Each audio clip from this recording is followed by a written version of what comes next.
लग्नानंतर होईलच प्रेम मालिकेच्या आजच्या भागामध्ये आपण पाहणार आहोत.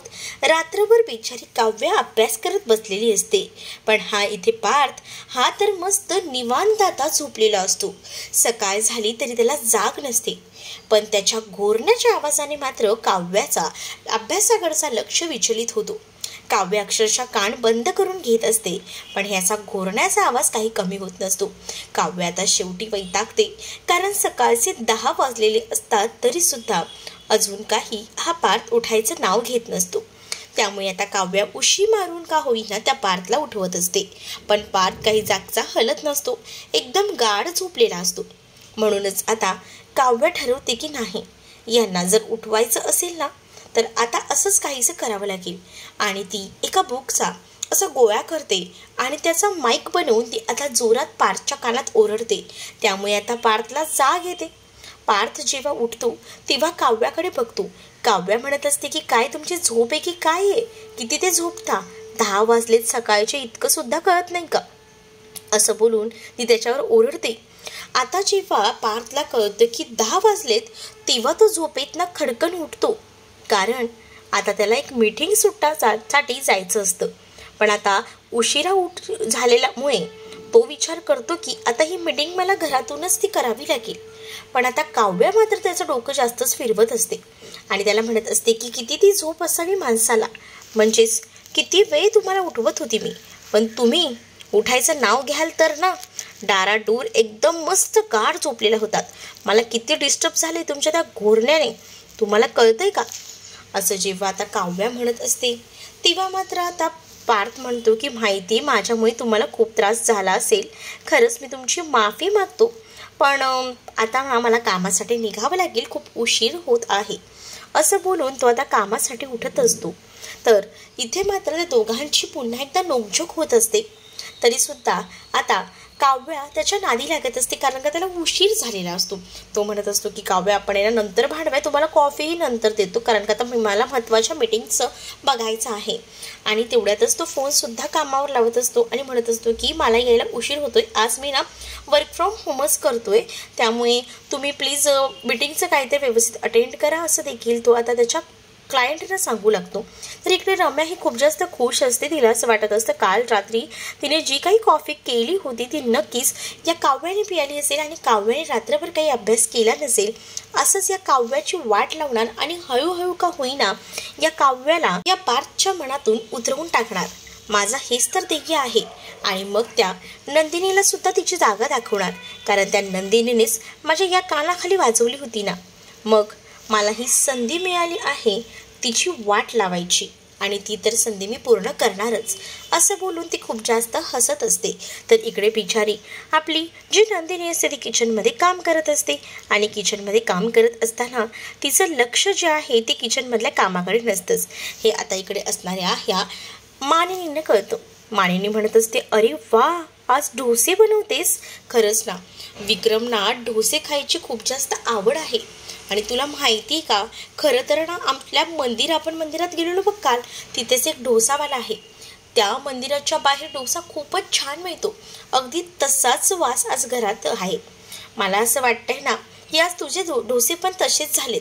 विक्रम तर खूपच खुश होईल हे डोसे खाऊन. तर आपण काल गेलेलो तिथे सुद्धा असाच घमघमाट त्या डोस्यांचा सुटला होता.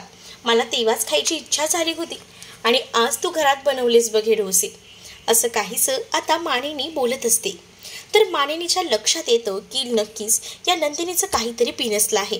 नंदिनीचं लक्ष नाही आहे कामाकडे हे तिच्या लक्षात येतं आणि म्हणूनच नंदिनीला ती म्हणत असते की जेव्हापासून फार्म हाऊसवरनं तुम्ही लोक आलेत ना तेव्हापासून मी ऑब्झर्व करते तुमचं कोणाचंही व्यवस्थित घरात लक्ष नाही आहे. तू पण एक वेगळ्याच दिशेला असते, वेगळाच विचार करत असते. काव्याचं पण मी पाहते आणि त्याचसोबत आपल्या जीवाचं सुद्धा. पण पार्थच हा काही तो नॉर्मल आहे. त्याच वेळेला आता नंदिनी विचार करत असते आणि नंदिनी आता इकडे मात्र मानिनीला एक प्रश्न विचारते. म्हणते की खेळात वजीर राहिलाच नाही तर राजाला घेऊन बुद्धिबळाचा खेळ सुरू राहू शकतो का. आता नंदिनीने हा प्रश्न विचारल्यानंतर मानिनी तर नंदिनीकडे पाहतच राहते. पण नंदिनीने खरं तर खूप छान असा क्वेश्चन तिला विचारलेला असतो. तर आता मानिनी या सगळ्याचाच विचार करते की नक्की हे काय कोडं आहे. तिला सुद्धा हे कोडं उमगत नसतं. तरीसुद्धा ती विचार करू लागते. तर इकडे आता जीवा जे हँड मोड मोडलेलं असतं ते जोडायचा प्रयत्न करत असतो. त्याच वेळेला आता त्याला काका समजवत असतात आणि म्हणत असतात की काय चाललं आहे जीवा तुझं, मला एकदाचं सांगून टाक की तुला काव्यासोबत लग्न करायचं आहे का नंदिनीसोबतच संसार करायचा आहे. मी तर तुला सांगेन ना की काव्याचं लग्न तुझ्या मोठ्या भावासोबत झालेलं आहे, त्यामुळे तू काव्याला विसरायचा प्रयत्न कर. आणि तुला खरं तर नशिबाने खूप सुंदर अशी बायको दिलेली आहे नंदिनी, जी तुला प्रत्येक वेळेला समजून घेते. तू तिचा विचार कर, मला तरी असंच वाटतंय, कारण नंदिनीने आतापर्यंत तुझ्यासाठी खूप काही गोष्टी केल्यात, त्याचा विचार कर. तर आता जीवा म्हणत असतो की काका मला सगळं माहिती आहे, नंदिनीने माझ्यासाठी खूप काही केले. या एका वर्षभरात काव्यानेही जितकं प्रेम केलं नसेल ना, त्याच्या कित्येक पटीने नंदिनी माझ्यावर प्रेम करते हे मला माहिती आहे, असं देखील तो काकांना बोलत असतो. तर इकडे मात्र नंदिनीने विचारलेल्या प्रश्नाचं उत्तर देत मानिनी म्हणत असते की तू म्हणतेस ते बरोबर आहे. राजा जर खेळातून बाहेर पडला तर वजीर हा खेळ सुरू ठेवू शकतो. तर हे सगळं काही ती काव्या, जीवा आणि तिच्या नात्याबद्दल बुद्धिवयाचा कोडा टाकून बोलत असते. पण आता नंदिनी म्हणत असते की तुम्ही बरोबर बोललात, राजा जर खेळातून बाहेर पडला तर वजीर तर हा खेळ सुरूच ठेवू शकतो ना. बरोबर, आता मला सुद्धा हेच करावं लागेल. तर मानिनी विचार करते की नेमकं या नंदिनीला बोलायचं तरी काय आहे. त्याच वेळेला आता काका सुद्धा जीवाला समजवायचा प्रयत्न करत असतात की तू ह्या सगळ्या गोष्टीमध्ये काव्याच्या या सगळ्यातून बाहेर पड आणि आपल्या नंदिनीसोबतच सुखाचा संसार कर आणि या सगळ्या गोष्टींना विसरून जा. तर जीवा म्हणत असतो की मी तुला सांगितलं हे बाकी सगळ्या गोष्टी मी जाळून टाकल्या आहेत, तर ते स्वतः तू जाळले आहेस, पण आता ही जी शेवटची आठवण आहे ही मला जपून ठेवायची आहे. पण आता काका जे असतात ते खूप जास्त जीवावर भडकतात आणि त्याला म्हणतात की हे सगळं करून तू काय करतोय, तुला तरी कळतंय का?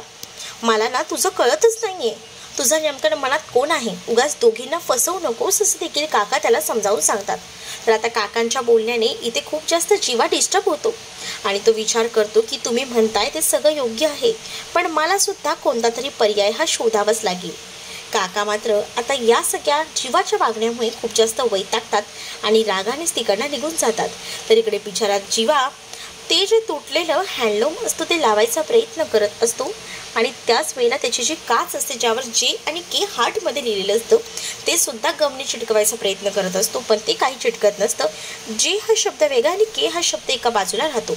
इकडे आता काका मस्तपैकी सकाळी चहा पिण्यासाठी डायनिंग टेबलवर बसलेले असतात आणि चहाचा आनंद घेत असतात. चहा खूपच छान झालाय असं ते म्हणून कौतुक करू लागतात. त्याच वेळेला आता हा चहा नंदिनीने केला असं मानिनी सांगते आणि अजून नंदिनी किचनमध्ये डोसे सुद्धा बनवते हे सुद्धा ती सांगू लागते. इकडे रम्या खूप जास्त खुश असते. तिला असं वाटत असतं रात्री आपण जे काही केलं ते प्लॅन सक्सेसफुल झालेला आहे. तर आता मानिनी विचारते रम्याला की काय ग रम्या, आज इतकी खुश का दिसते, नेमकं काय आहे? तर आता रम्या सांगत असते की माझ्या ना सगळं काही मनासारखं होतंय ना, त्यामुळे मला हा आनंद झालेला आहे. नेमकं काय तुझ्या मनासारखं होतंय असा प्रश्न देखील आता तिला केला जात असतो, पण ती सांगेल तर खरं ना. तेवढ्यातच तिथे आता आलेली असते काव्या आणि काव्या तिथे येऊन आता रम्याला सांगत असते की आज पार्थ ऑफिसला येणार नाहीये. रम्या म्हणत असते असं का, आणि हे सगळं काही तू का सांगतेस मला? तर आता रम्याला काव्य सांगते की त्यांनी मला तुला निरोप द्यायला सांगितलं, ते आंघोळीला केलेत आणि त्यांनी सांगितले की ती मीटिंग जी आहे धर्माधिकाऱ्यांसोबत ती तुला करायची आहे आणि ती मीटिंग तू अटेंड कर, म्हणजे कसं व्यवस्थित सगळं काही होईल. आणि पार्थ आज ऑफिसला येणार नाही आहे, ती मीटिंग तो ऑनलाईन बघणार आहे. हे जेव्हा आता रम्याला काव्या सांगते तेव्हा मात्र रम्याला खूप मोठा धक्काच बसतो. रम्याला असं वाटत असतं की आता सगळी लढाई आपण जिंकलेली आहे, काव्या काही मस्त गाढ झोपली असेल आणि आपल्याच हातात सगळी सत्य आहे असा विचार करत असलेली रम्या आता एकदम खोल दरीत कोसळल्यासारखी होते. तर इकडे मात्र काव्याला पार्थबद्दल आता मानिनी विचारते आणि म्हणत असते की काय गं आज पार्थला इतका उशीर कसा झाला? तर काव्या म्हणत असते काय सांगू काकू, मला पण माहीत नाही ते इतके कसे झोपले. खरं तर ना रात्री मीच अभ्यास करत बसले होते तेव्हा माझ्यासाठी त्यांनी कॉफी बनवली होती, पण ती कॉफी जी आहे ना ती तेच पियाले, मला नको होती आणि तेव्हाचे इतके झोपलेत ना ते अजून उठले नाही आहेत. तर आता रम्याच्या लक्षात येतं की आपण जी कॉफी काव्यासाठी बनवली होती ती कॉफी पार्थ स्वतः पियाल्यामुळे इतका गाढ झोपला आहे. त्यामुळे ती विचार करते की आपला प्लॅन तर फेल झाला आहे. मानिनी तिला म्हणत असते की काय गं तू जाणार नाहीस का ऑफिसला? तर काव्या म्हणते की हो मी जातेच आहे. तर इकडे आता काव्या स्वतःसाठी कॉफी बनवायला किचनमध्ये चाललेली असते. मानिनी तिला म्हणते काय गं कुठे चाललीस? तर काव्या तिला म्हणते की मी कॉफी बनवायला चालली आहे. तर मानिनी सांगते माझं एक काम कर ना, हा इतका जो चहा आहे ना तू फक्त जीवाला नेऊन दे, तुझी कॉफी मी बनवते. काव्य तर आता मग बघतच बसते. काव्या म्हणते मी? तर आता तिकडे जे काका असतात ते उठून उभे राहतात आणि म्हणत असतात मानिनी काकूंना की द्या मी चहा देऊन येतो.